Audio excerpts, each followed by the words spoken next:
한국이 멈추면 세계가 멈춘다. 지금 영국 케임브리지 강의실에서 전 세계를 뒤흔드는 충격적인 선언이 나왔습니다. 전 세계 200개국 중 단 3곳만 가능한 산업. 공장 하나에 240조 원이 들어가는 반도체가 멈추는 순간 세계는 즉시 셧다운됩니다. 스마트폰은 벽돌이 되고 전투기는 고철이 되며 인공지능 서버는 동시에 침묵하게 됩니다. 그런데 그 세 나라 중에서도 단연 압도적인 존재가 대한민국이라는 분석이 공개됐습니다. 세계 메모리의 60% 이상을 쥔 나라. 불황 속에서도 투자를 멈추지 않았던 나라. 바로 대한민국입니다.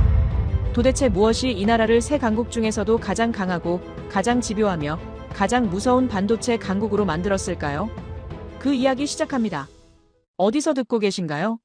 구독과 좋아요 잊지 마세요. 손끝이 스위치 위에 올라간 순간 강의실 안 80명의 숨소리가 멈췄어요. 거대한 스크린에는 텅 빈 세계 지도가 떠 있었습니다.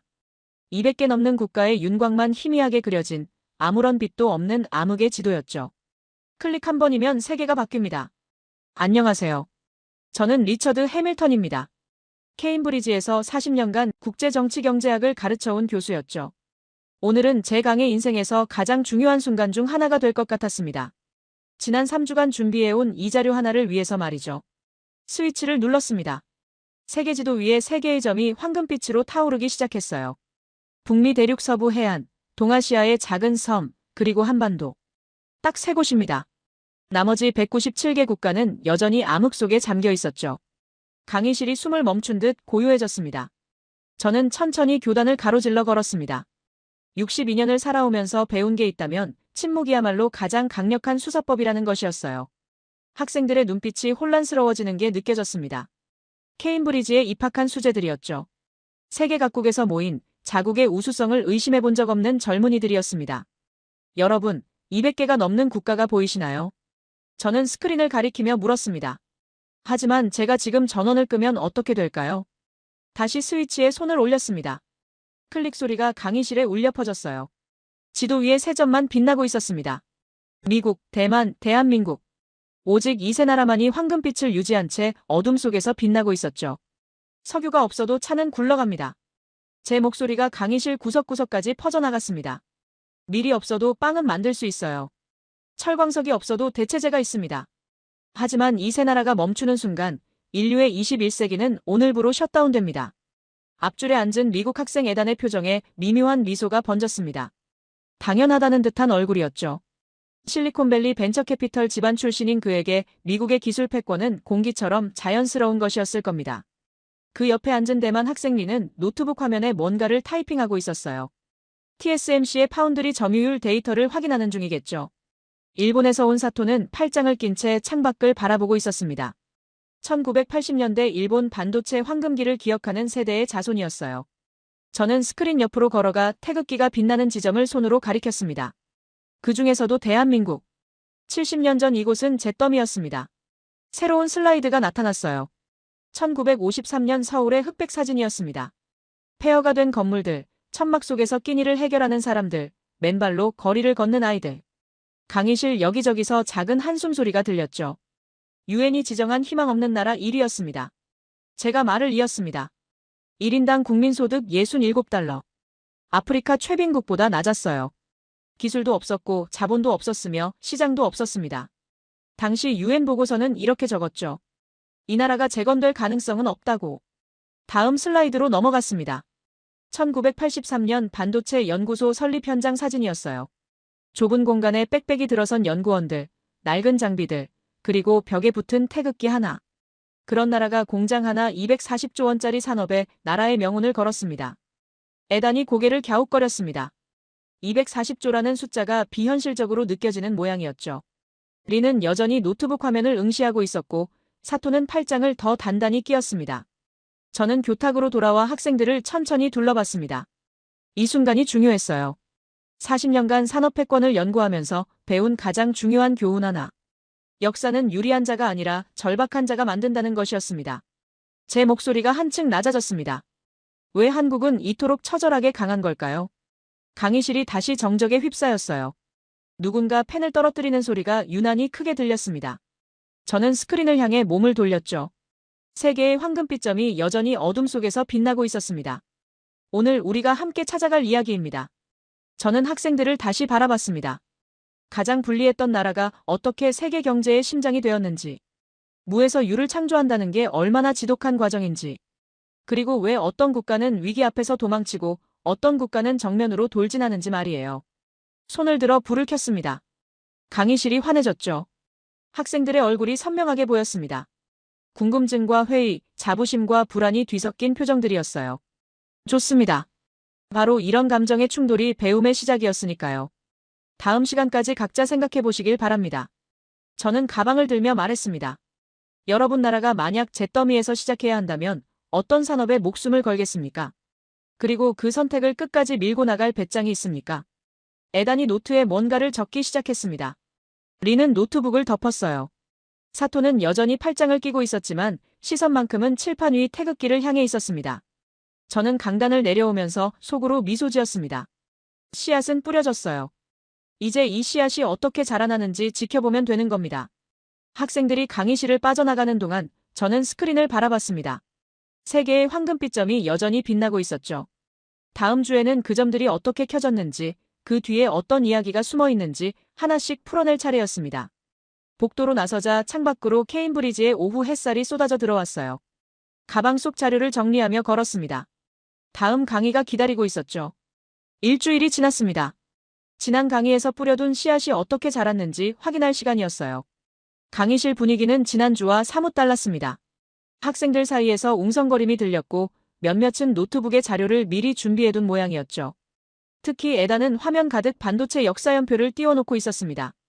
교수님, 현실적으로 말씀드리겠습니다.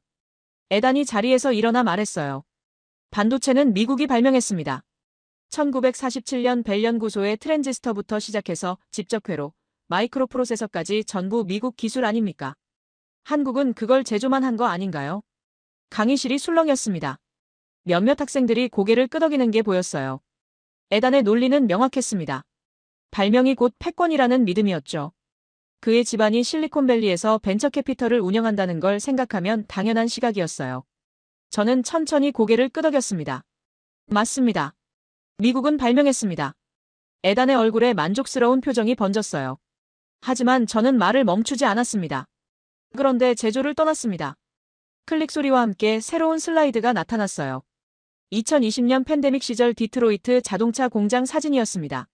멈춰선 조립 라인, 텅 빈 주차장, 그리고 공장 문 앞에 붙은 무기한 생산 중단 공고. 에단의 미소가 조금씩 사라지기 시작했습니다. 저는 교단을 가로질러 걸으며 말을 이었어요. 2020년 미국 자동차 산업이 멈췄습니다. 반도체 부족 때문이었죠. 포드, GM, 크라이슬러가 공장 가동을 중단했어요. 이유가 뭐였을까요? 차 한 대에 들어가는 $300짜리 칩 때문이었습니다. $300가 $50,000짜리 차를 못 만들게 만들었어요. 다음 슬라이드로 넘어갔습니다. 펜타곤 회의 사진이었어요. 같은 시기 미국 국방부가 비상회의를 소집했습니다. F-35 전투기 생산이 지연되고 있었거든요. 미사일 유도 장치에 들어가는 반도체를 구할 수 없었기 때문이었죠. 세계 최강 군대가 칩 부족으로 무기를 못 만들고 있었습니다. 에단이 노트북 화면을 내려다봤어요. 손가락이 키보드 위에서 멈춰 있었습니다. 저는 그의 반응을 확인하고 다시 스크린을 향해 몸을 돌렸습니다. 발명은 시작입니다. 제 목소리가 강의실에 울려 퍼졌어요. 하지만 제조를 포기한 순간 패권도 흔들립니다. 미국은 1990년대부터 팹리스 전략을 선택했죠. 설계는 우리가, 제조는 아시아가. 효율적으로 보였습니다. 실제로도 효율적이었어요. 잠시 멈췄습니다. 침묵이 강의실을 가득 채웠어요. 위기가 오기 전까지는 말입니다. 새로운 그래프가 나타났습니다. 미국 반도체 제조 점유율 추이였어요. 1990년 37%에서 2020년 12%로 추락하는 선명한 하강 곡선이었습니다. 린이 손을 들었어요. 대만 학생이었죠. 그녀의 질문이 예상됐지만 일단 기회를 주었습니다. 교수님, 그래서 제조는 대만과 한국이 맡은 거 아닙니까? 분업이 효율적이라는 증거 아닌가요? 좋은 질문입니다. 저는 고개를 끄덕였어요. 하지만 여기 중요한 차이가 있습니다. 화면에 두 개의 타임라인이 나타났습니다. 왼쪽은 미국, 오른쪽은 한국이었어요. 미국은 선택했습니다. 제조를 포기하는 걸 말이에요. 이윤율이 낮았고 환경 규제가 까다로웠으며 인건비가 비쌌으니까요. 합리적인 판단이었습니다. 경영학적으로는 완벽했어요. 에단이 다시 고개를 들었습니다. 하지만 이번엔 반박하지 않았어요. 반면 한국은 선택의 여지가 없었습니다. 저는 오른쪽 타임라인을 가리켰습니다. 1983년 국민소득 2,000달러 시절에 반도체에 뛰어들었어요. 기술도 없었고 시장도 없었으며 자본도 부족했습니다. 그런데도 제조에 목숨을 걸었죠. 슬라이드가 바뀌었어요. 1980년대 한국 반도체 공장 건설 현장 사진이었습니다. 진흙탕에서 작업하는 인부들, 밤낮 없이 돌아가는 공사 현장, 그리고 태극기 하나가 바람에 펄럭이고 있었어요. 이들에게 제조는 선택이 아니라 생존이었습니다. 제 목소리가 한층 낮아졌어요. 석유 한 방울 나지 않는 나라가 살아남으려면 뭔가를 만들어야 했습니다. 그것도 세계 최고 수준으로 말이에요. 강의실이 조용해졌습니다. 에단의 팔짱이 풀렸어요. 처음으로 그가 펜을 집어들고 뭔가를 적기 시작했습니다. 저는 교탁으로 돌아와 학생들을 둘러봤어요. 발명과 제조는 다릅니다. 발명은 한 번의 천재성으로 가능하지만 제조는 1000번의 집요함을 요구하죠. 미국은 천재성을 선택했고 한국은 집요함을 선택했습니다. 아니, 정확히는 집요함밖에 선택지가 없었어요. 새로운 데이터가 화면에 떴습니다. 2020년 글로벌 반도체 제조 점유율이었어요. 때만 22%, 한국 21%, 미국 12%. 숫자는 명확했습니다. 그리고 그때 미국은 깨달았습니다. 저는 팬데믹 시절 빈 공장 사진을 다시 띄웠어요. 제조 없이는 안보도 없다는 걸 말입니다. 칩을 만들 수 없으면 전투기도, 미사일도, 심지어 자동차조차 만들 수 없다는 걸 깨달았죠. 에단이 손을 들었습니다. 이번엔 반박이 아니라 질문이었어요. 그럼 지금 미국이 다시 제조로 돌아오고 있다는 건가요? 저는 고개를 끄덕였습니다. 520억 달러를 쏟아붓고 있습니다. 반도체 공장을 미국 땅에 다시 짓기 위해서죠. 하지만 여기 문제가 있어요. 마지막 슬라이드가 나타났습니다. 숫자 하나가 화면을 가득 채웠어요. 40년. 제조 역량은 하루아침에 회복되지 않습니다. 미국이 잃어버린 40년의 노하우를 되찾으려면 얼마나 걸릴까요? 10년? 20년? 그동안 한국과 대만은 멈춰서 기다려줄까요? 강의실이 숨을 죽였습니다. 에단은 노트북 화면을 내리고 저를 바라봤어요. 처음으로 그의 눈빛에서 오만함이 사라지고 있었습니다. 저는 칠판에 간단한 도식을 그렸어요. 발명은 미국, 제조는 한국, 그리고 그 사이에 화살표를 그었습니다. 패권은 발명에서 제조로 이동했습니다. 그리고 이건 단순한 산업 문제가 아니에요. 국가 안보의 문제입니다. 경제 주권의 문제죠. 미국이 뒤늦게 깨달은 것을 한국은 1983년부터 알고 있었습니다. 교탁 위에 물컵을 들어 한 모금 마셨어요. 목이 말랐습니다. 하지만 아직 끝나지 않았어요. 그때 한국은 제조에 목숨을 걸고 있었습니다. 저는 마지막 문장을 천천히 말했습니다. 세계가 효율을 따질 때 그들은 생존을 걸었어요. 남들이 이윤을 계산할 때 그들은 구군을 걸었습니다. 에단이 고개를 숙였어요. 노트에 뭔가를 열심히 적고 있었습니다. 리는 노트북을 닫았고 사토는 여전히 팔짱을 끼고 있었지만 표정만큼은 진지해져 있었죠. 저는 시계를 봤습니다. 시간이 다 됐어요. 하지만 씨앗은 더 깊이 뿌려졌습니다. 미국의 발명이 위대하다는 건 모두가 알아요. 하지만 그 발명을 지켜내지 못한 것도 사실이었습니다. 다음 시간에는 일본 이야기를 하겠습니다. 저는 가방을 들며 말했어요. 1980년대 세계 점유율 80%를 차지했던 나라가 어떻게 무너졌는지 말이에요. 사토의 얼굴이 미묘하게 굳었습니다. 예상했던 반응이었죠. 저는 강단을 내려오면서 속으로 생각했어요. 오만은 하나씩 깨지고 있다고. 그리고 진실은 점점 선명해지고 있다고. 강의실 문을 열고 들어서는 순간 그의 시선이 느껴졌어요. 앞줄 한쪽 구석 항상 앉던 그 자리에 사토는 이미 와 있었습니다. 노트북도 켜지 않은 채 팔짱을 끼고 저를 바라보고 있었죠. 지난 시간 제가 예고했던 일본 이야기, 그가 어떤 반응을 보일지 이미 예상하고 있었습니다. 교탁에 가방을 내려놓고 스크린을 켰어요. 오늘의 첫 슬라이드가 천천히 나타났습니다. 1980년대 도쿄 아키하바라 전자상가 사진이었어요. 형형색색의 네온사인, 거리를 가득 메운 사람들, 그리고 소니, 도시바, NEC 간판들이 빛나고 있었습니다. 강의실이 조용해졌어요. 학생들의 시선이 스크린에 고정됐습니다. 저는 리모컨을 들고 다음 슬라이드로 넘겼죠. 그래프 하나가 화면을 채웠습니다. 1980년대 세계 반도체 시장 점유율, 일본이 정점을 찍던 그 순간이었어요. 1986년 세계 점유율 80%. 제가 숫자를 읽어내려갔습니다. 미국을 제치고 세계 1위에 오른 나라 일본이었습니다. 사토의 어깨가 미세하게 펴지는 게 보였어요. 자부심이었죠. 당연한 반응이었습니다.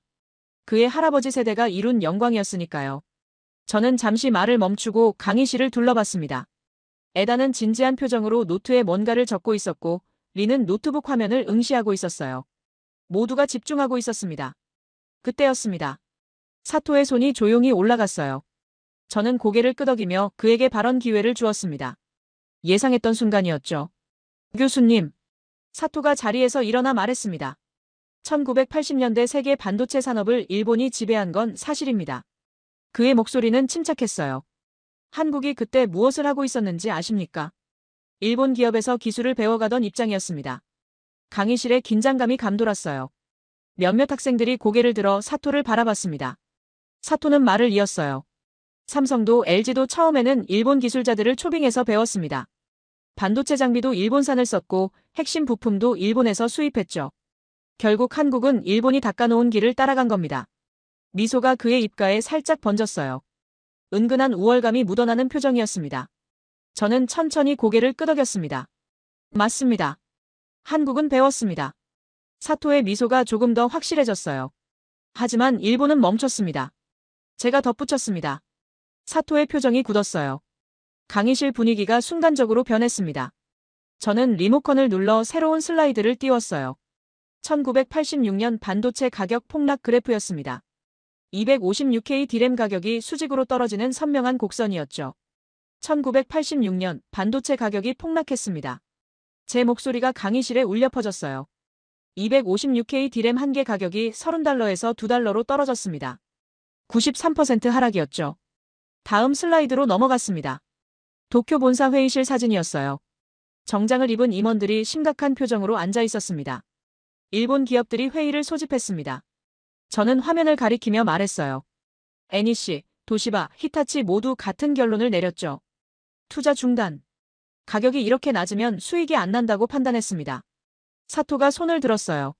하지만 이번엔 제가 손을 들어 잠시 기다려달라는 신호를 보냈습니다. 아직 끝나지 않았으니까요. 합리적인 판단이었습니다. 저는 말을 이었습니다. 경영학적으로는 완벽했어요. 손실을 줄이고 자원을 재배치하며 다른 수익 사업에 집중하는 것. 도쿄대 경영대학원에서 가르치는 정석이었죠. 잠시 멈췄습니다. 침묵이 강의실을 채웠어요. 하지만 투자를 멈춘 순간 미래도 멈춥니다. 새로운 그래프가 나타났습니다. 일본과 한국의 반도체 투자액 비교였어요. 1986년을 기점으로 두 선이 극명하게 갈라지고 있었습니다. 일본은 하락, 한국은 상승. 같은 시기 한국은 무엇을 했을까요? 저는 질문을 던졌습니다. 가격이 폭락하는 순간, 세계가 철수하는 순간, 한국은 공장을 더 지었습니다. 사토의 손이 책상 위에서 주먹으로 쥐어졌어요. 표정이 점점 굳어지고 있었습니다. 다음 슬라이드로 넘어갔습니다. 1987년 한국 반도체 공장 건설 현장이었어요. 밤하늘 아래 환하게 불이 켜진 공사장, 24시간 돌아가는 크레인들이 보였습니다. 적자를 감수했습니다. 제가 말했어요. 은행 빚을 내고 정부 지원을 받고 심지어 직원 월급을 깎아가면서 투자했습니다. 왜 그랬을까요?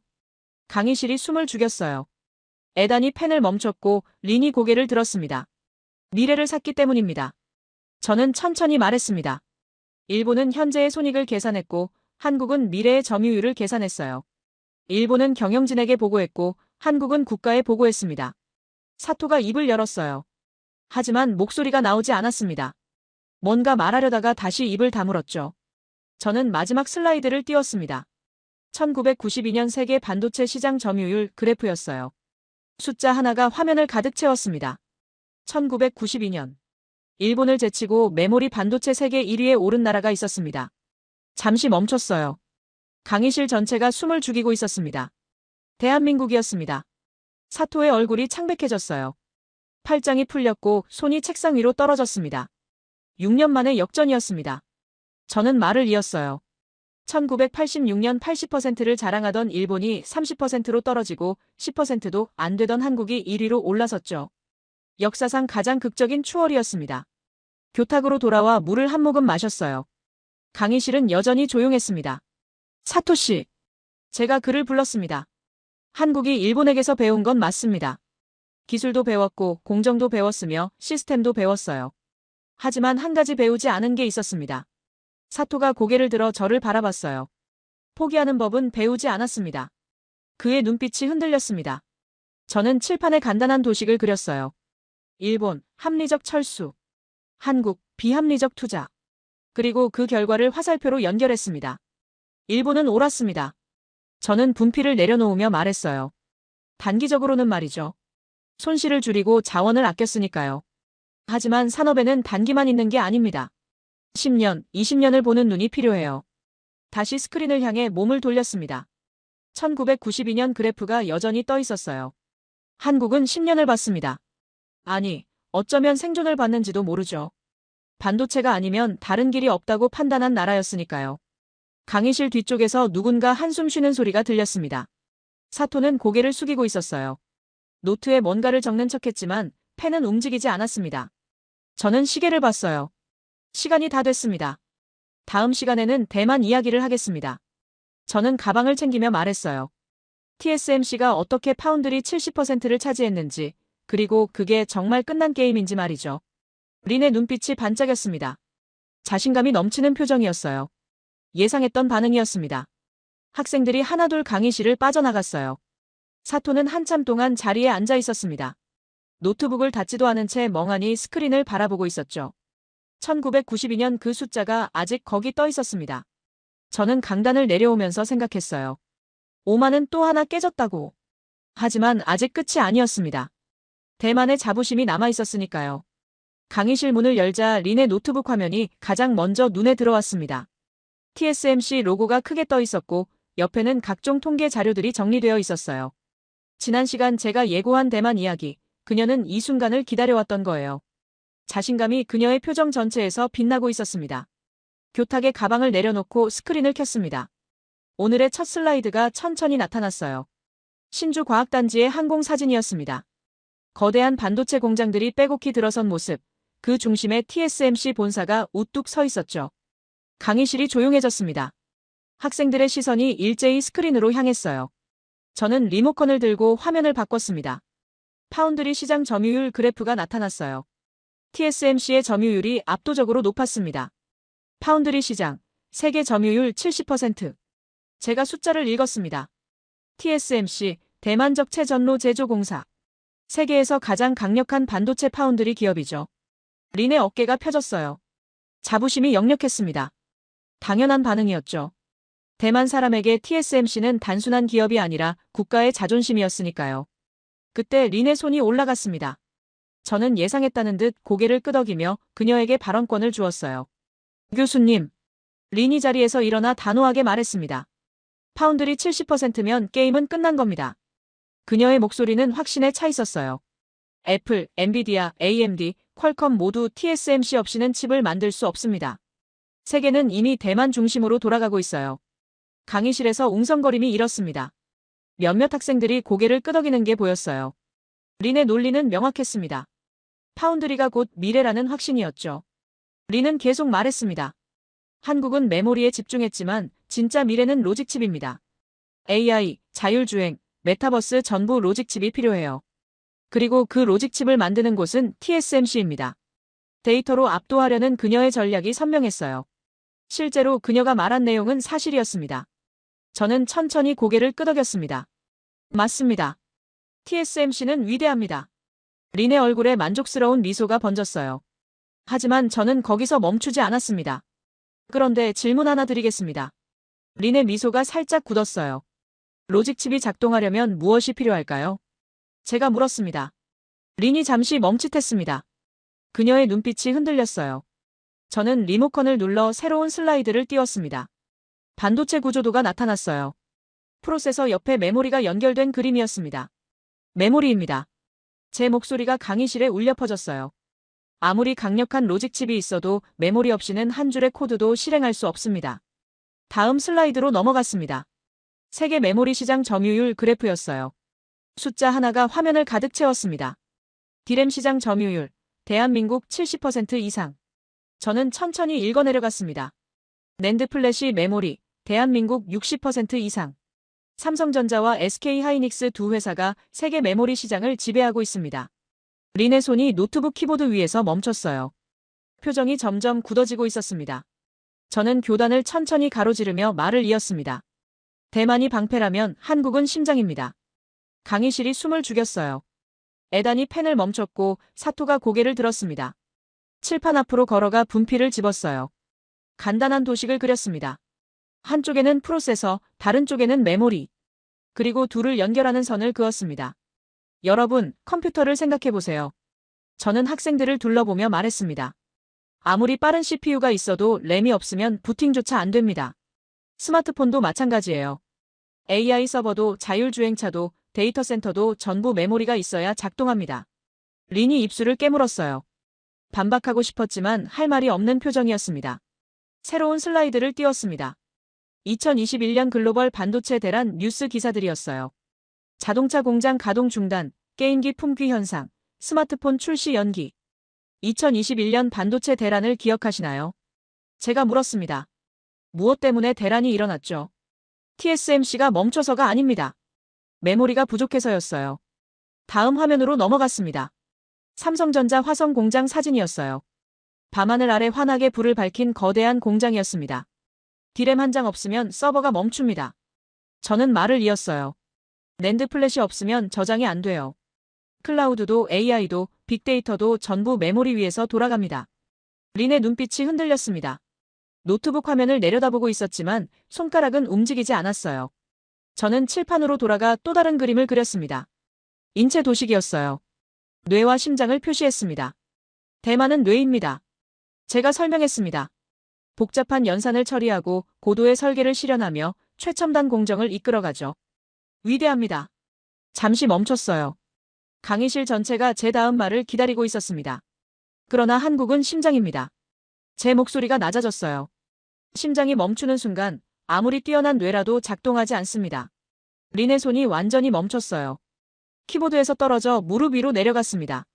마지막 슬라이드를 띄웠습니다. 글로벌 IT 기업들의 성명서였어요. 메모리 공급 안정화 요청, 한국 정부와의 협력 강화, 반도체 공급망 다변화 논의. 애플 CEO가 직접 한국에 왔습니다. 저는 화면을 가리켰어요. 메모리 공급을 부탁하러 말이죠. 구글도 마이크로소프트도 아마존도 마찬가지였습니다. 왜 그랬을까요? 강의실이 고요했습니다. 심장 없이는 살 수 없기 때문입니다. 린이 고개를 숙였어요. 자신감 넘치던 그 표정이 온데간데 없었습니다. 저는 교탁으로 돌아와 물을 한 모금 마셨습니다. 목이 말랐어요. 하지만 아직 할 말이 남아 있었습니다. 린 씨. 제가 그녀를 불렀습니다. TSMC는 정말 위대합니다. 3나노 공정, 2나노 개발, 세계 최고 수준의 기술력이죠. 대만의 자랑이에요. 린이 고개를 들어 저를 바라봤습니다. 하지만 산업은 혼자 완성되지 않습니다. 저는 천천히 말했어요. 방패가 강력해도 심장이 약하면 전쟁에서 이길 수 없어요. 반대로 심장이 강해도 방패 없이는 위험합니다. 칠판에 적힌 인체 도식을 가리켰습니다. 대만과 한국 둘 다 필요합니다. 제가 설명했어요. 하지만 여기서 중요한 질문이 있습니다. 둘 중 하나가 멈춘다면 세계는 어느 쪽을 먼저 살릴까요? 린의 얼굴이 창백해졌어요. 메모리입니다. 저는 답을 제시했습니다. 왜냐하면 메모리 없이는 기존 시스템 전체가 멈추기 때문이에요. 로직칩은 신제품 출시가 지연될 수 있지만 메모리는 당장 오늘 돌아가는 모든 기기에 들어갑니다. 새로운 데이터를 화면에 띄웠어요. 메모리 수요 증가 추이였습니다. AI 시대에 접어들면서 급격히 상승하는 곡선이었어요. AI 시대가 오면 메모리 수요는 폭발합니다. 저는 그래프를 가리켰습니다. 챗GPT 하나 돌리는데 필요한 메모리가 얼마인지 아십니까? 구글 검색의 100배입니다. 린의 노트북 화면이 꺼졌어요. 그녀가 직접 덮어버린 거였습니다. 학생들 사이에서 웅성거림이 일었습니다. 누군가 가방 지퍼를 여는 소리, 노트를 덮는 소리가 들렸어요. 강의가 끝날 시간이었죠. 다음 시간에는 이야기의 시작으로 돌아가겠습니다. 저는 가방을 챙기며 말했습니다. 한국이 어떻게 무에서 시작했는지, 왜 이토록 강해질 수밖에 없었는지 말이에요. 학생들이 하나둘 자리에서 일어났습니다. 린은 한참 동안 그대로 앉아 있었어요. 멍하니 스크린을 바라보고 있었습니다. 메모리 점유율 70%라는 숫자가 아직 거기 떠 있었죠. 에단이 지나가며 린의 어깨를 툭 쳤습니다. 괜찮냐는 듯한 제스처였어요. 리는 작게 고개를 끄덕였지만 표정은 여전히 굳어 있었습니다. 저는 강단을 내려오면서 생각했어요. 세 나라의 오만함이 모두 깨졌다고. 미국의 발명 자부심, 일본의 과거 영광, 대만의 파운드리 독점. 이제 학생들은 준비가 됐습니다. 진짜 이야기를 들을 준비 말이에요. 복도로 나서니 햇살이 따스했습니다. 케임브리지의 봄 기운이었어요. 다음 강의 자료를 떠올렸습니다. 1983년 대한민국, 아무것도 없던 그 시작점. 학생들이 어떤 표정을 지을지 벌써 그려졌습니다. 린이 강의실 문을 나서며 저를 힐끗 봤어요. 눈빛에서 궁금증이 느껴졌습니다. 좋은 신호였죠. 오만함이 깨지고 나면 진짜 배움이 시작되니까요. 새로운 한 주가 시작됐습니다. 강의실로 들어서자 학생들의 눈빛이 달라져 있었어요. 지난 3번의 강의를 거치며 무언가 변했습니다. 에단의 오만함, 사토의 우월감, 린의 자신감이 모두 흔들린 뒤였죠. 이제 그들은 진짜 이야기를 들을 준비가 된 것 같았습니다. 교탁에 가방을 내려놓고 강의실을 둘러봤어요. 그리고 불을 껐습니다. 칠흑 같은 어둠이 강의실을 덮었어요. 학생들 사이에서 작은 웅성거림이 일었습니다. 예상하지 못한 상황이었죠. 저는 교탁 앞에 서서 어둠 속 학생들을 바라봤습니다. 보이지 않았지만 그들의 당혹스러운 표정이 느껴졌어요. 잠시 후 스크린에 희미한 빛이 들어왔습니다. 1983년 서울 거리 사진이었어요. 흑백 사진 속 좁은 골목길, 판잣집들, 비포장 도로를 걷는 사람들. 강의실이 숨을 죽였습니다. 이것이 시작이었습니다. 제 목소리가 어둠 속에서 울렸어요. 불을 다시 켰습니다. 형광등이 깜빡이며 켜졌고 학생들이 눈을 깜빡였어요. 스크린에는 여전히 그 사진이 떠 있었습니다. 1983년 대한민국입니다. 저는 리모컨을 들고 다음 슬라이드로 넘겼어요. 숫자들이 하나씩 나타났습니다. 1인당 국민소득 2,000달러. 세계 평균의 4분의 1 수준이었죠. 에단이 노트에 숫자를 적었어요. 리는 팔짱을 끼고 스크린을 바라봤습니다. 사토는 여느 때처럼 조용히 앉아 있었죠. 다음 슬라이드가 나타났습니다. 빈칸 3개였어요. 저는 천천히 읽어내려갔습니다. 기술, 없음. 자본, 없음. 시장, 없음. 강의실 뒤쪽에서 누군가 작게 웃었습니다. 어이없다는 듯한 웃음이었어요. 예상했던 반응이었죠. 저는 개의치 않고 말을 이었습니다. 반도체를 만들려면 이 3가지가 필요합니다. 제가 설명했어요. 기술이 있어야 칩을 설계할 수 있고 자본이 있어야 공장을 지을 수 있으며 시장이 있어야 팔 수 있습니다. 상식이죠. 잠시 멈췄어요. 학생들이 집중하고 있었습니다. 그런데 한국은 셋 다 없었습니다. 새로운 사진이 나타났습니다. 1983년 한국 반도체 연구소 설립 현장이었어요. 좁은 사무실, 낡은 책상, 몇 명 안 되는 연구원들이 보였습니다. 벽에 태극기 하나가 걸려 있었죠. 이 사람들이 반도체를 시작했습니다. 저는 화면을 가리켰어요. 세계 어느 누구도 성공할 거라 믿지 않았습니다. 미국은 비웃었고 일본은 무시했으며 유럽은 관심조차 없었어요. 강의실 여기저기서 작은 웃음소리가 들렸습니다.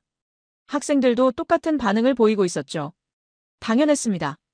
아무것도 없는 나라가 세계 최첨단 산업에 뛰어든다는 게 말이 안 됐으니까요. 저는 그 웃음을 그대로 두었습니다. 오히려 좋았어요. 1983년 세계가 보인 반응과 똑같았으니까요. 리모컨을 눌러 다음 자료를 띄웠습니다. 당시 외신 기사들이었어요. 한국의 반도체 도전을 다룬 기사들이었죠. 뉴욕타임스는 이렇게 썼습니다. 저는 기사를 읽어내려갔어요. 한국의 반도체 투자는 무모한 도박이다. 월스트리트 저널은 더 직설적이었죠. 기술도 없는 나라가 꿈을 꾸고 있다. 린이 고개를 갸웃거렸어요. 에다는 미간을 찌푸렸습니다. 일본 언론은 어땠을까요? 저는 다음 슬라이드로 넘겼습니다. 니혼게이자이 신문 기사였어요. 한국은 우리가 이미 지나온 길을 따라올 뿐이다. 10년은 뒤처져 있다. 사토의 표정이 미묘하게 변했어요. 불편한 기색이었습니다. 저는 교단을 천천히 가로질러 걸었습니다. 칠판 앞에 서서 분필을 집었어요. 간단한 등식을 적었습니다. 기술, 자본, 시장 모두 제로. 학생들이 등식을 바라봤습니다. 답은 명확했죠. 그런데 한국은 여기에 다른 것을 더했습니다. 저는 등식 끝에 한 단어를 적었어요. 절박함. 강의실이 조용해졌습니다. 웃음소리가 멈췄어요. 분필을 내려놓고 학생들을 돌아봤습니다. 모두가 칠판을 응시하고 있었어요. 여러분, 선택지가 있을 때와 없을 때는 다릅니다. 제 목소리가 강의실에 퍼졌어요. 미국은 선택할 수 있었습니다. 반도체를 할지 말지, 제조를 계속할지 말지. 일본도 마찬가지였죠. 투자를 계속할지, 철수할지 선택했습니다. 잠시 멈췄어요. 학생들의 눈빛이 달라지고 있었습니다. 하지만 한국은 선택지가 없었습니다. 새로운 슬라이드를 띄웠습니다. 1970년대 한국의 수출 품목 리스트였어요. 섬유, 신발, 가발, 합판. 단순 제조업뿐이었습니다. 석유 한 방울 나지 않는 나라였습니다. 저는 리스트를 가리켰어요. 자원이 없으니 무언가를 만들어야 했습니다. 그것도 세계 최고 수준으로 만들어야 살아남을 수 있었죠. 섬유로는 한계가 있었어요. 신발로는 부족했습니다. 다음 화면으로 넘어갔습니다. 1980년대 세계 산업 전망 보고서였어요. 반도체 산업이 21세기를 지배할 것이라는 예측이 적혀 있었습니다. 그래서 반도체를 선택했습니다. 제가 설명했어요. 가장 어렵지만 가장 가치 있는 산업이었으니까요. 이건 계산이 아니라 생존이었습니다. 에단이 펜을 멈췄어요. 리는 팔짱을 풀었습니다. 저는 교탁으로 돌아와 물을 한 모금 마셨습니다. 목이 말랐지만 아직 할 말이 남아 있었어요. 1983년 2월 정부가 발표했습니다. 저는 당시 보도 자료를 화면에 띄웠어요. 반도체 산업 육성 계획. 10년 내에 세계 수준을 따라잡겠다는 목표였죠. 강의실 여기저기서 또 작은 웃음이 터졌습니다. 어이없다는 반응이었어요. 저는 웃음을 제지하지 않았습니다. 대신 다음 슬라이드를 띄웠어요. 당시 세계 반도체 기업 순위였습니다. 1위부터 20위까지 한국 기업은 한 곳도 없었어요. 세계는 비웃었습니다. 제 목소리가 낮아졌어요. 당연했죠. 순위에도 없는 나라가 10년 만에 따라잡겠다니 허풍으로밖에 안 들렸을 겁니다. 하지만 한국에게는 다른 길이 없었습니다. 저는 말을 이었어요. 실패하면 나라가 무너질 수도 있었습니다.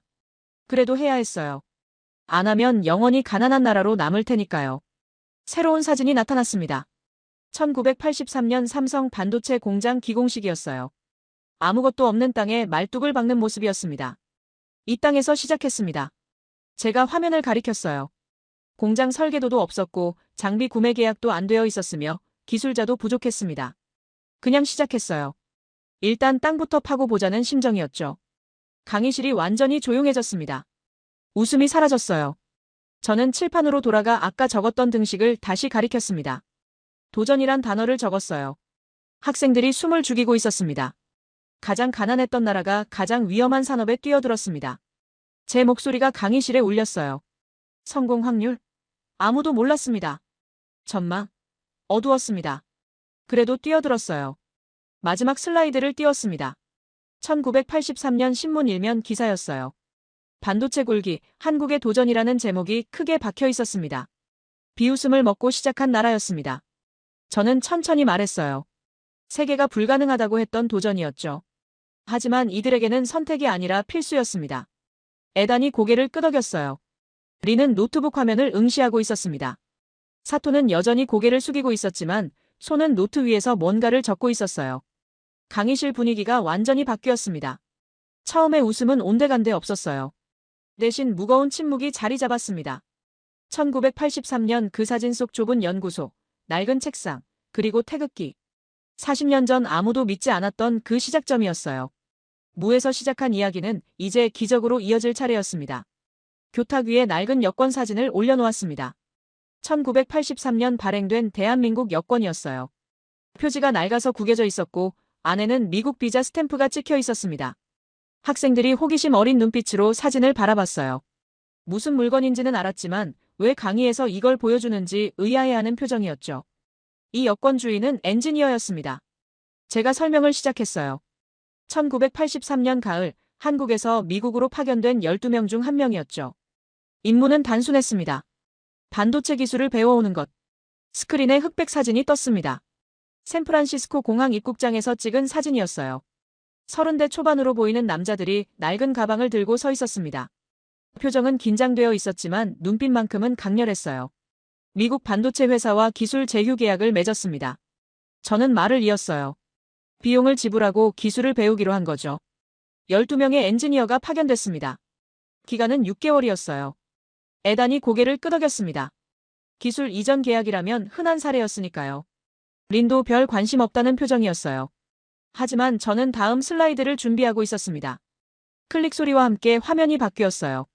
반도체 공장 내부 사진이었습니다. 거대한 장비들이 늘어선 클린룸이었죠. 하지만 사진 한쪽 구석에 한국 엔지니어들이 서 있었어요.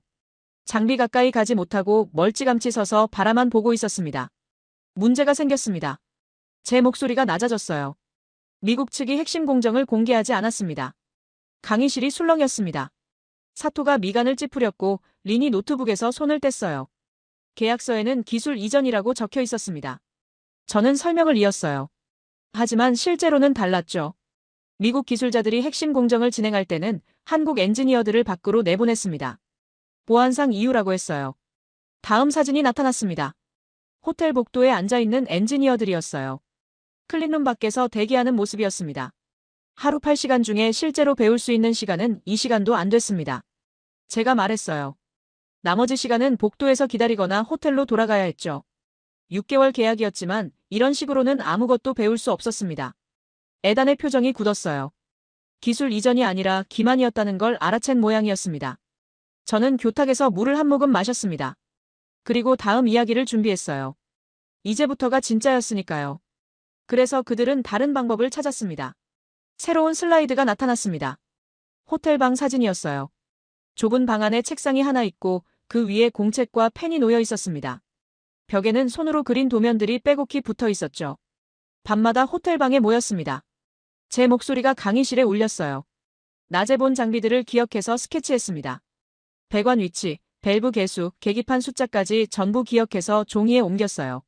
학생들이 숨을 죽였습니다. 린은 노트북에서 완전히 손을 떼고 스크린만 바라보고 있었어요. 클린룸에 들어갈 때마다 머릿속에 새겼습니다. 저는 계속 설명했어요. 사진 촬영은 금지였으니까요. 메모도 못했습니다. 보안 요원이 지켜보고 있었거든요. 그래서 눈으로 보고 머리로 외우고 밤에 재현했습니다. 다음 사진으로 넘어갔습니다. 공책에 빼곡히 적힌 메모와 도면들이었어요. 영어와 한글이 섞여 있었고 숫자와 화살표로 가득했습니다. 어떤 날은 새벽 3시까지 그렸습니다. 제가 말했어요. 기억이 흐려지기 전에 최대한 정확하게 옮겨야 했으니까요. 12명이 각자 본 것을 모았습니다. 퍼즐 조각처럼 맞춰나갔어요. 사토가 펜을 들고 뭔가를 적기 시작했습니다. 에다는 팔짱을 풀고 앞으로 몸을 숙였어요. 6개월이 지났습니다. 저는 타임라인을 화면에 띄웠어요. 계약 기간이 끝났지만 아직 배운 게 충분하지 않았습니다. 그래서 연장했어요. 3개월 더. 비용을 추가로 지불했죠. 그리고 그 3개월도 같은 방식으로 보냈습니다. 낮에는 제한된 정보만 받고 밤에는 호텔방에서 복원 작업을 계속했어요. 새로운 사진이 나타났습니다. 엔지니어들이 미국 공장 앞에서 찍은 사진이었어요. 9개월이 지난 시점이었습니다. 처음보다 훨씬 수척해진 얼굴들이었지만 눈빛만큼은 더 강렬했어요. 9개월 만에 한국으로 돌아왔습니다. 제가 설명했어요. 가방 안에는 공식 자료가 아니라 밤마다 그린 도면들이 들어있었습니다. 미국 회사가 가르쳐준 게 아니라 스스로 훔쳐온 지식이었어요. 강의실이 완전히 조용해졌습니다. 누군가 숨 쉬는 소리조차 크게 들렸어요. 저는 리모컨을 들고 다음 화면으로 넘겼습니다. 한국 공장 건설 현장 사진이었어요. 엔지니어들이 도면을 펼쳐놓고 논의하는 모습이었습니다. 그리고 재현하기 시작했습니다. 제 목소리가 떨렸어요. 감정이 묻어났습니다. 기억해온 장비 배치, 공정 순서, 온도와 압력 수치를 하나씩 적용했습니다. 실패했어요. 다시 시도했습니다. 또 실패했죠. 그래도 멈추지 않았습니다. 다음 슬라이드는 그래프였어요. 수율 곡선이었습니다. 처음엔 10%도 안 됐지만 점차 올라가는 모습이었죠. 1년이 더 걸렸습니다. 저는 그래프를 가리켰어요. 미국에서 9개월, 한국에서 1년. 총 1년 10개월 만에 64K 디램 양산에 성공했습니다. 에단이 손을 들었어요. 제가 고개를 끄덕이자 그가 물었습니다. 교수님, 그게 얼마나 대단한 건가요? 좋은 질문입니다. 저는 새로운 데이터를 띄웠어요. 각국의 기술 개발 소요 시간이었습니다. 미국은 이 기술을 개발하는 데 15년 걸렸습니다. 제가 설명했어요. 일본은 미국에서 배워서 10년 걸렸죠. 유럽은 12년이 걸렸습니다. 숫자 하나가 화면 중앙에 크게 떴습니다. 1년 10개월. 한국은 1년 10개월 만에 따라잡았습니다. 강의실 전체가 숨을 멈췄어요. 린의 입이 살짝 벌어졌습니다. 사토는 펜을 놓았어요. 저는 칠판으로 걸어가 분필을 집었습니다. 간단한 비교표를 그렸어요. 미국 15년, 일본 10년, 유럽 12년. 한국 1년 10개월.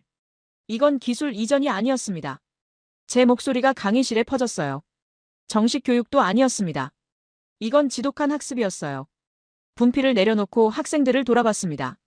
모두가 저를 응시하고 있었어요. 남들이 20년 걸린 길을 2년도 안 되는 시간에 달려갔습니다. 저는 천천히 말했어요. 어떻게 가능했을까요? 머리가 좋아서? 아닙니다. 자본이 많아서? 그것도 아니에요. 잠시 멈췄습니다.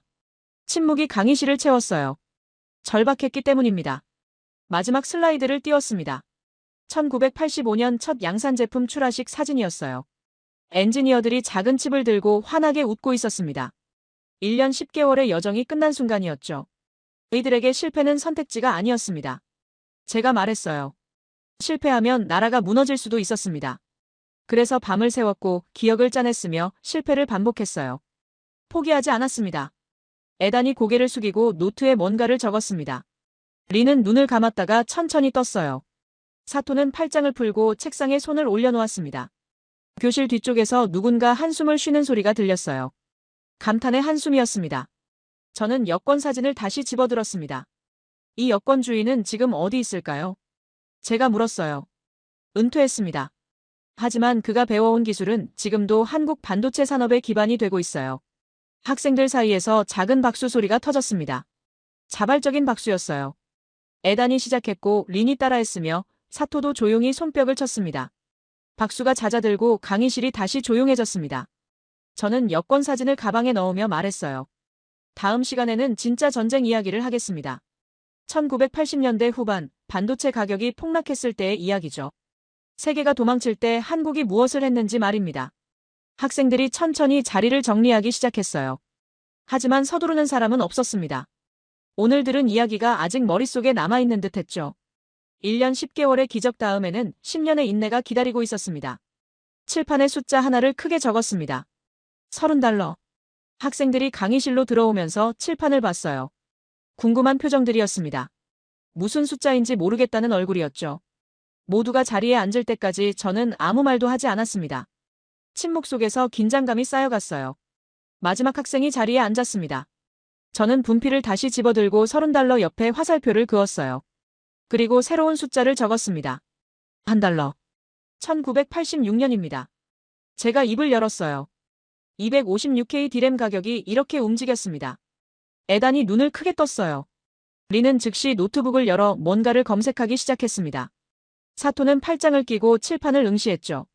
$30에서 $1로. 저는 두 숫자를 가리키며 말했습니다. 96.7% 폭락이었어요.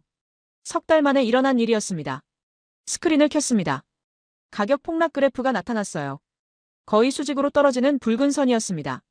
학생들이 그래프를 보며 작게 숨을 들이켰어요. 왜 폭락했을까요? 제가 질문을 던졌습니다. 공급 과잉이었어요. 미국, 일본, 한국, 유럽 모두가 생산량을 늘렸습니다. 수요보다 공급이 훨씬 많아졌죠. 가격은 폭락할 수밖에 없었어요.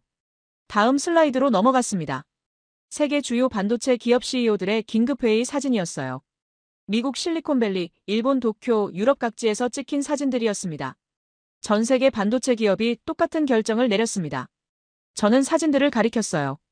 투자 중단, 공장 가동 축소, 인력 감축. 합리적인 판단이었죠. 손해를 줄여야 했으니까요. 새로운 데이터가 화면에 떴습니다. 1986년부터 1989년까지 세계 반도체 투자액 추이였어요. 미국, 일본, 유럽 모두 급격히 하락하는 곡선을 그리고 있었습니다. 인텔이 공장 두 곳을 닫았습니다. 제가 설명했어요. 모토로라가 생산 라인을 폐쇄했죠. 일본의 NEC, 도시바, 히타치 모두 신규 투자를 동결했습니다. 유럽의 필립스와 지멘스도 마찬가지였어요. 사토가 고개를 끄덕였습니다. 당연한 선택이라는 표정이었어요. 경영학 교과서에 나오는 정석입니다. 저는 칠판을 가리켰습니다. 수익성이 없으면 철수하는 게 맞아요. 손실을 최소화하고 자원을 재배치하며 다시 기회를 기다리는 것. 합리적이죠. 잠시 멈췄습니다. 학생들이 집중하고 있었어요. 그런데 한 나라만 달랐습니다. 새로운 그래프를 띄웠습니다. 같은 기간 한국의 반도체 투자액이었어요. 세계가 하락하는 동안 한국만 급격히 상승하는 곡선을 그리고 있었습니다. 강의실이 술렁였어요. 에단이 화면을 뚫어지게 바라봤고 리는 타이핑을 멈췄습니다. 모두가 도망칠 때 한국은 공장을 더 지었습니다. 제 목소리가 강의실에 퍼졌어요. 다음 슬라이드는 1987년 삼성 반도체 공장 증설 현장 사진이었습니다. 밤낮 없이 돌아가는 공사 현장, 크레인들이 불을 밝힌 모습이었어요. 1987년 삼성이 새 공장 건설을 발표했습니다. 저는 사진을 가리켰어요. 세계가 충격을 받았습니다. 미친 짓이라고 했죠. 가격이 바닥인데 왜 투자를 늘리냐고 물었어요. 린이 손을 들었습니다. 저는 고개를 끄덕이며 발언권을 줬어요. 교수님, 그건 정말 비합리적인 것 아닙니까? 린이 물었습니다.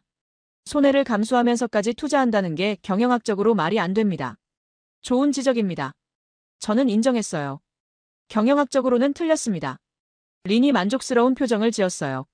하지만 저는 계속 말했습니다. 그런데 국가 전략으로는 옳았습니다. 린의 표정이 굳었어요. 칠판으로 걸어가 새로운 그림을 그렸습니다. 두 개의 원이었어요. 하나는 기업, 하나는 국가라고 적었습니다. 기업은 분기 실적을 봅니다. 저는 기업원을 가리켰어요. 올해 손해보면 투자를 줄여야 해요. 주주들에게 설명해야 하니까요. 국가는 10년을 봅니다. 국가원을 가리켰습니다. 올해 손해봐도 10년 후 이기면 됩니다. 산업 전체를 책임져야 하니까요. 에단이 펜을 들고 뭔가를 적기 시작했어요. 저는 다시 스크린으로 돌아갔습니다. 새로운 데이터를 띄웠어요. 1987년 한국 반도체 기업들의 재무제표였습니다. 빨간 숫자가 가득했어요. 적자였습니다. 1987년 한 해 동안 삼성전자 반도체 부문이 입은 손실입니다. 저는 숫자를 읽었어요. 수천억 원이었습니다. LG도 마찬가지였죠. 엄청난 적자였어요. 그런데도 투자를 멈추지 않았습니다. 계속 설명했습니다. 은행에서 돈을 빌렸어요. 정부가 지원했습니다. 직원 월급을 깎았죠. 그래도 공장은 돌렸습니다. 사토가 고개를 저었어요. 이해할 수 없다는 표정이었습니다. 왜 그랬을까요? 제가 물었습니다. 미쳤기 때문일까요? 아닙니다. 칠판에 새로운 단어를 적었습니다. 치킨 게임. 학생들이 그 단어를 바라봤어요. 누가 먼저 포기하는지 보는 게임이었습니다. 저는 설명했어요.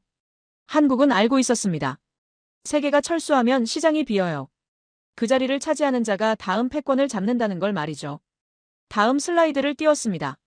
1990년 반도체 시장 점유율 그래프였어요. 한국이 급격히 상승하고 미국과 유럽이 하락하는 모습이었습니다.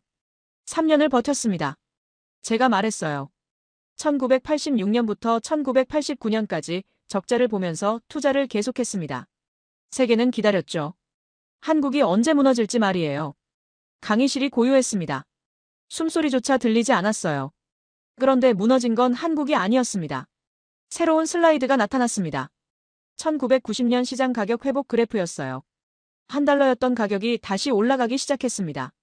1990년 가격이 반등했습니다. 저는 그래프를 가리켰어요. 수요가 회복됐거든요. PC 보급이 확대되면서 메모리 수요가 폭발했습니다. 다음 화면으로 넘어갔습니다. 세계 반도체 기업들의 긴급회의 사진이었어요. 하지만 이번엔 분위기가 달랐습니다. 당황한 표정들이었죠. 미국과 유럽 기업들이 다시 투자하려 했습니다. 저는 설명했어요. 하지만 늦었습니다. 공장을 닫았던 곳은 다시 짓는데 2년 이상 걸렸어요.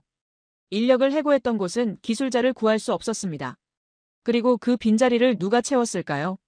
마지막 슬라이드를 띄웠습니다. 1992년 세계 메모리 반도체 점유율이었어요. 대한민국이 1위였습니다. 한국이었습니다. 에단이 숨을 크게 내쉬었어요. 리는 노트북을 덮었습니다. 사토는 팔짱을 풀고 책상에 손을 올려놓았어요. 저는 칠판으로 돌아가 처음 적었던 숫자들을 가리켰습니다. $30, $1. 이건 계산이 아니라 배짱이었습니다. 제 목소리가 떨렸어요. 경영학 교과서에는 없는 전략이었죠. 손해를 보면서도 멈추지 않는 것. 세계가 비웃어도 믿는 것. 무너질 것 같아도 버티는 것. 잠시 멈췄습니다. 학생들 모두가 저를 바라보고 있었어요. 합리적이었습니까? 아닙니다. 저는 천천히 말했어요. 그런데 이겼습니다. 강의실이 무거운 침묵에 잠겼습니다. 저는 분필을 내려놓고 교탁으로 걸어갔어요. 다음 시간이 마지막입니다. 제가 말했어요. 우리가 지금까지 본 모든 이야기를 정리하겠습니다. 왜 한국의 이야기가 미국, 일본, 대만보다 더 극적인지 말이죠. 에단이 강의실을 나가며 저를 봤습니다. 교수님, 한 가지 여쭤봐도 될까요? 그가 물었어요. 물론입니다. 만약 한국이 졌다면 어떻게 됐을까요? 저는 잠시 생각했습니다. 그리고 대답했어요. 나라가 무너졌을 겁니다. 그래서 질 수가 없었던 거예요. 에단이 고개를 끄덕이고 나갔습니다. 혼자 남은 강의실에서 칠판을 바라봤습니다. $30에서 $1로 떨어진 화살표, 그리고 치킨 게임이라는 단어. 세계 경제사에서 가장 극적인 도박 중 하나였어요. 칠판을 지우고 강의실을 나섰습니다. 복도 창밖으로 저녁 노을이 보였어요. 마지막 강의 자료가 머릿속에 완성되어 있었습니다. 미국의 발명, 대만의 집중, 일본의 과거, 그리고 한국의 불굴.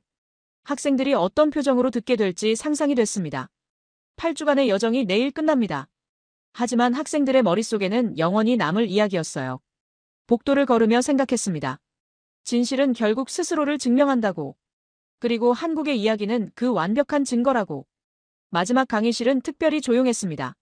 학생들이 평소보다 일찍 와 있었어요. 에다는 노트를 펼쳐놓고 지난 7주간의 필기를 정리하고 있었습니다. 리는 노트북을 켰지만 아무것도 타이핑하지 않고 빈 화면만 바라보고 있었죠. 사토는 창밖을 응시하고 있었어요. 8주간의 여정이 오늘 끝난다는 걸 모두가 알고 있었습니다. 저는 교탁에 가방을 내려놓고 칠판을 바라봤습니다. 깨끗이 지워진 칠판이었어요. 오늘은 특별한 시각자료 없이 시작하려 했습니다. 분필 하나면 충분했으니까요. 칠판 앞으로 걸어가 분필을 집었습니다. 그리고 천천히 3개의 단어를 적었어요. 미국, 대만, 한국. 학생들의 시선이 칠판에 고정됐습니다. 강의실이 숨을 죽였어요. 8주 동안 우리는 함께 여행했습니다. 제 목소리가 강의실에 퍼졌어요. 세 나라의 이야기를 들었죠. 3가지 다른 길을 봤습니다. 미국 옆에 새로운 단어를 적었습니다. 발명. 미국은 발명했습니다. 저는 천천히 말했어요. 트랜지스터, 집적회로, 마이크로프로세서 모두 미국에서 시작됐죠. 위대합니다. 천재성이 세상을 바꿨어요. 에단이 고개를 끄덕였습니다. 하지만 예전처럼 우쭐한 표정은 아니었어요. 대만 옆에 다른 단어를 적었습니다. 집중. 대만은 집중했습니다. 계속 설명했습니다.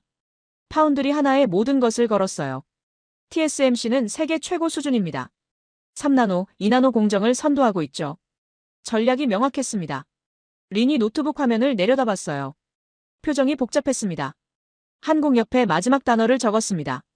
불굴. 잠시 멈췄습니다. 칠판에 적힌 3단어를 바라봤어요. 발명, 집중, 불굴. 학생들도 같은 단어들을 응시하고 있었습니다. 한국은 불굴이었습니다. 제가 말했어요. 아무것도 없는 상태에서 시작했죠. 기술도 자본도 시장도 없었습니다. 세계가 비웃었어요. 그런데도 멈추지 않았습니다. 칠판 옆 여백에 새로운 그림을 그리기 시작했습니다. 3개의 출발선이었어요. 하나는 앞쪽, 하나는 중간, 하나는 한참 뒤였습니다. 미국은 가장 앞에서 시작했습니다. 저는 앞쪽 선을 가리켰어요. 기술도 있고 자본도 있으며 시장도 있었죠. 유리했습니다. 대만은 중간에서 시작했습니다. 중간선을 가리켰습니다. 일본과 미국에서 배웠어요. 인프라가 있었고 엔지니어가 있었습니다. 준비되어 있었죠. 한국은 여기서 시작했습니다. 맨 뒤 선을 가리켰어요. 1983년 잿더미였습니다. 아무것도 없었어요. 강의실이 완전히 조용해졌습니다. 그런데 지금은 어디에 있습니까? 제가 물었습니다. 분필로 결승선을 그었어요. 그리고 세 나라의 위치를 표시했습니다. 한국이 가장 앞에 있었어요. 메모리 반도체 기준으로 말이죠. 가장 뒤에서 시작한 나라가 가장 앞에 왔습니다. 사토의 손이 책상 위에서 주먹으로 쥐어졌어요. 리는 눈을 감았다가 천천히 떴습니다. 에다는 노트에 뭔가를 적고 있었지만 손이 떨리는 게 보였어요. 저는 칠판을 등지고 학생들을 마주봤습니다. 여러분, 왜 한국의 이야기가 더 극적입니까? 제 목소리가 낮아졌어요. 미국의 발명이 위대하지 않아서? 아닙니다. 대만의 전략이 뛰어나지 않아서? 그것도 아니에요. 잠시 멈췄습니다. 학생들의 눈빛이 저에게 집중되어 있었어요. 가장 불리했기 때문입니다. 강의실 뒤쪽에서 누군가 작게 한숨을 쉬었습니다.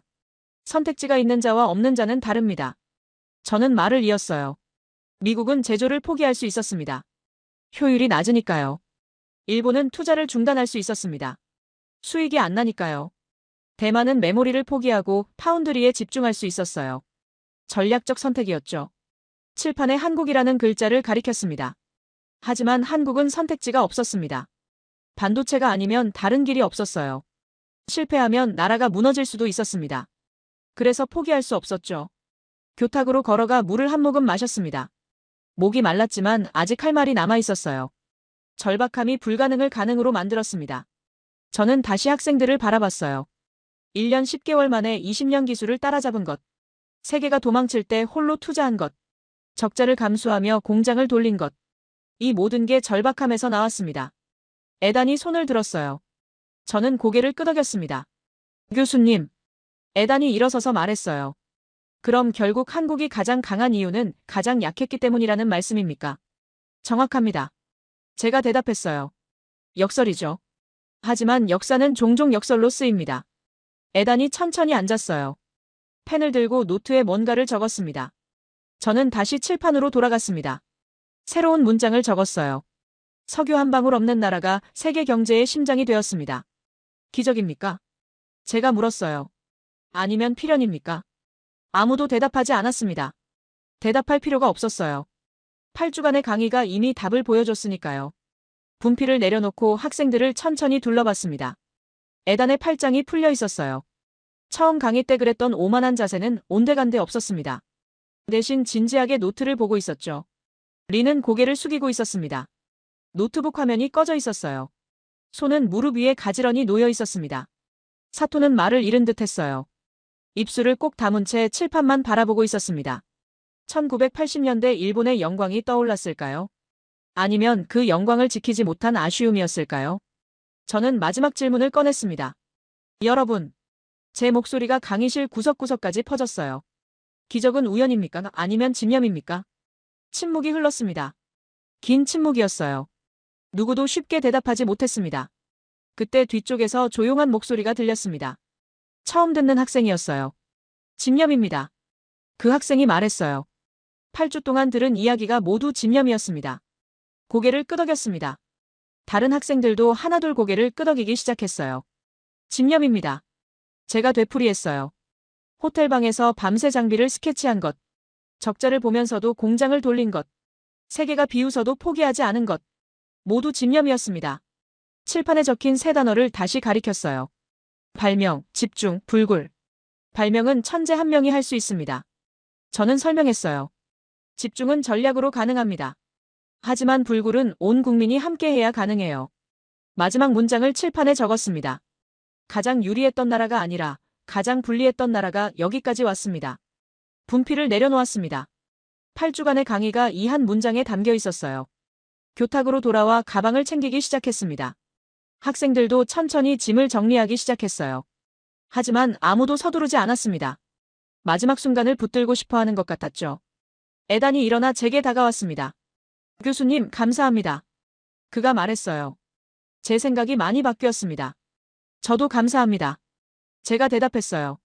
당신의 질문들이 강의를 더 깊게 만들었어요. 린이 다음으로 왔습니다. 눈가가 약간 붉어져 있었어요. 교수님, 저는 대만을 자랑스러워합니다. 그녀가 말했어요. 하지만 이제 한국도 존경합니다. 두 나라 모두 위대합니다. 제가 말했어요. 서로 다른 방식으로요. 사토가 마지막으로 왔습니다. 그는 말없이 깊게 고개를 숙였어요. 일본식 인사였습니다. 저도 고개를 숙여 화답했습니다. 학생들이 하나씩 강의실을 떠났어요. 저는 혼자 남아 칠판을 바라봤습니다. 8주간 채워온 이야기들이 지금 저 칠판에 요약되어 있었어요. 발명, 집중, 불굴. 석유 한 방울 없는 나라가 세계 경제의 심장이 되었습니다. 가장 불리했던 나라가 여기까지 왔습니다. 칠판을 지우지 않았습니다. 다음 강의까지 그대로 두기로 했어요. 다른 학생들도 이 문장을 볼 자격이 있었으니까요. 강의실 불을 끄고 문을 나섰습니다. 복도 창밖으로 케임브리지의 봄 햇살이 쏟아져 들어왔어요. 따스했습니다. 62년을 살면서 확신하게 된 게 있습니다. 진실은 결국 스스로를 증명한다는 것이에요. 한국의 이야기는 그 완벽한 증거였습니다. 복도를 걸으며 생각했어요. 8주 전 에단, 린, 사토의 오만한 눈빛을. 그리고 오늘 그들의 변화한 모습을. 배움이란 이런 것이라고. 자신의 확신이 깨지는 과정을 겪는 것이라고. 교수 연구실로 돌아왔습니다. 책상 위에 다음 학기 강의 계획서가 놓여 있었어요. 새로운 주제, 새로운 학생들이 기다리고 있었습니다. 하지만 이번 학기 강의는 특별할 것 같았어요. 에단, 린, 사토. 그들은 분명 변했습니다. 그리고 그 변화는 평생 남을 거예요. 창밖을 바라봤습니다. 케임브리지의 오후였어요.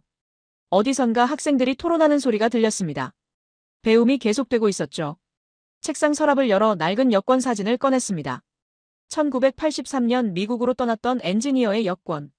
40년이 지났지만 여전히 생생한 이야기였어요. 여권을 다시 서랍에 넣으며 속으로 중얼거렸습니다. 기적은 집념이다. 그리고 한국은 그 살아있는 증거다. 연구실 문을 닫고 복도로 나섰습니다. 8주간의 여정이 끝났어요. 하지만 학생들의 마음속에서는 이제 시작일 겁니다. 세상을 보는 새로운 눈이 열렸으니까요.